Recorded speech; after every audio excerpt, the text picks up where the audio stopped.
left of Irma. Now just a remnant low kind of spinning here across part of North Alabama and heading on into Mississippi, Tennessee area. Look at the messy weather out there. Had flooding rains, damaging winds out there in the parts of the Atlanta area too, with all the rain coming down.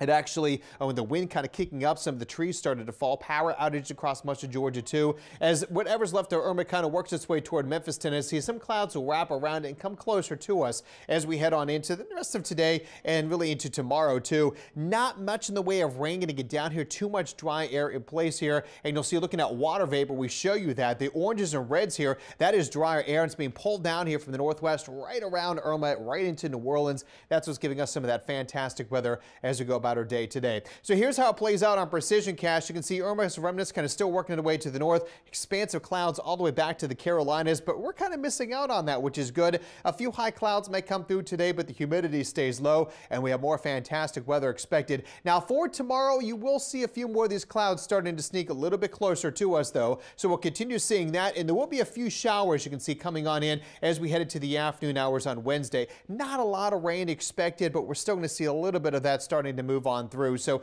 watch out for that. And then humidity starts moving off to the west, heading on into Thursday morning and Thursday afternoon. You can see a few clouds out there, but really nice weather persists for much of this week. It does start to change, though, as we head into Friday, as we start to see a little bit more of that muggy weather returning. So looking at the tropics now, again, what's left of Irma. This is from 10 o'clock last night, so we'll show this one time near Columbus, Georgia there. Again, you can see the worst of it actually working its way through North Alabama and into Tennessee with the rest of Irma's track there. Of course, it's no longer a tropical system anymore, but still producing a lot of heavy rain and some gusty winds across Alabama, Mississippi, back into parts of Tennessee. We're also watching Jose. Right now, it's a minimal hurricane. Winds are at only 75 miles per hour here, moving off to the east at 6. The pressure is still fairly high, 987 millibars. Going to kind of do a clockwise little loop here before it starts to go back out to sea and heading off to the northeast, west there. So that'll be interesting to watch. It is expected to get maybe a little stronger during this time frame, and some of the forecast models are trying to keep it just off the coast of the United States,